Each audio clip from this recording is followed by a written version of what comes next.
Hello everyone, I'm going to read you one of my favourite books. This is called The Magic Paintbrush. It's by Julia Donaldson, who wrote The Gruffalo, and I like it because it's an Asian girl there, and I like stories about Asian children. And so here we are, and we start here.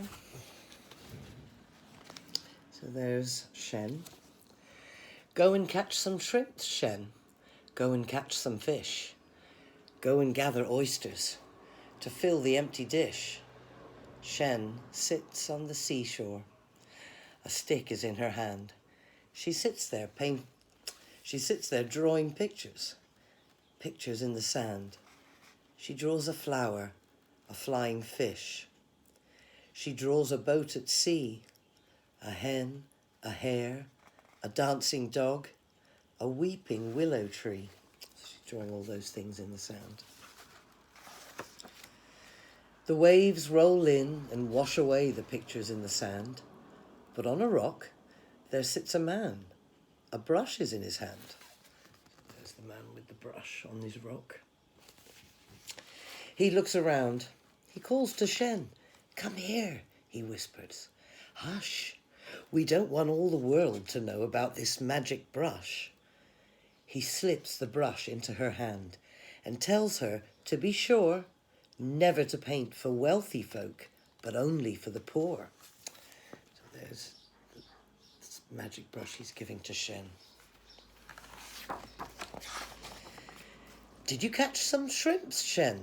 Did you catch some fish? Did you gather oysters to fill the empty dish? No shrimps, no fish, no oysters. Shen laughs and runs inside. She paints a pot, then stands and waits until the paint has dried. So there's she when she gets home. That's her mother. And she's painting the pot. See what happens. The paint dries on the paper. The painting of the pot is not a painting anymore, but real and steaming hot. The pot is full of shrimps, Shen. The pot is full of fish. The pot is full of oysters to fill the empty dish. The village people hear the news. Into the house they crush. The young and old all want to see Shen and her magic brush. There's the pot full of seafood. Ooh, yummy seafood, my favourite.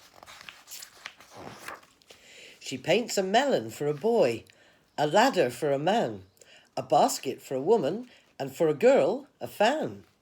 And soon the news spreads far and wide, and people stand in queues for blankets, boats and buffaloes, for hats and coats and shoes. So there they are, queuing up for Shen to paint them things. The news spreads over fields of rice and over desert sands, until at last, inside Shen's house, the powerful emperor stands. I order you to paint a tree and make it very big. Instead of leaves, paint golden coins, 100 on each twig. Shen shakes her head. Your Majesty, I promise to be sure never to paint for wealthy folk, but only for the poor. The emperor scowls and stamps his foot. He bellows to his men. Seize the magic paintbrush and seize the girl called Shen. There he is, the emperor, the powerful emperor. Now Shen sits in a prison upon a cold stone floor. She waits there till the emperor opens the prison door. He holds the magic paintbrush. He orders, paint that tree. Paint me my tree of golden coins, and then you shall go free. Shen takes the brush, and bowing low, says, Gracious Majesty, come back here in the morning, and you shall have your tree. And she gets the brush back from the emperor. I wonder if she does paint that tree. That night, the emperor lies in bed and dreams about his tree, while Shen is busy painting a horse and then a key. The key turns in the prison door, and Shen stands free outside.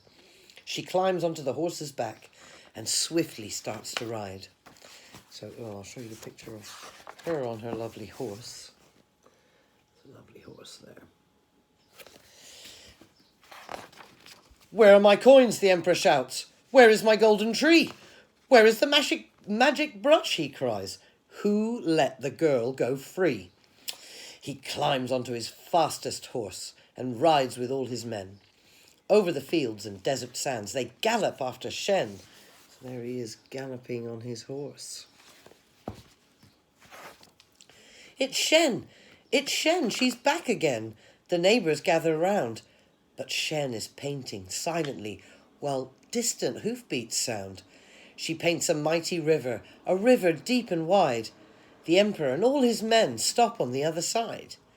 The emperor scowls and stamps his foot. He shakes his fist at Shen. "I'll swim across your river, and so will all my men." There he is, looking cross, and there's Shen painting and painting. But Shen is busy painting. A beast with scales and claws. Its scarlet wings are open and flames curl from its jaws. "My dragon needs a tail," says Shen, "and then it will be real. Yes, then it will be roaring and ready for a meal." "Now, shall I paint that tail?" she asks, "or would you rather go?" She dips her brush into the pot. The emperor cries out, "No!" He turns his horse and rides away. Away ride all his men. Shen takes the magic paintbrush and starts to paint again. There's that dragon nearly became real. She paints a mound of golden rice and cakes like little moons and drums and flutes till all the streets ring out with merry tunes. The sun goes down, the moon comes out and shines as bright as day, while Shen and all the villagers dance the night away. There they are, all dancing. And that is the end of Magic Paintbrush with illustrations by Joel Stewart. Hope you enjoyed it. Stay safe.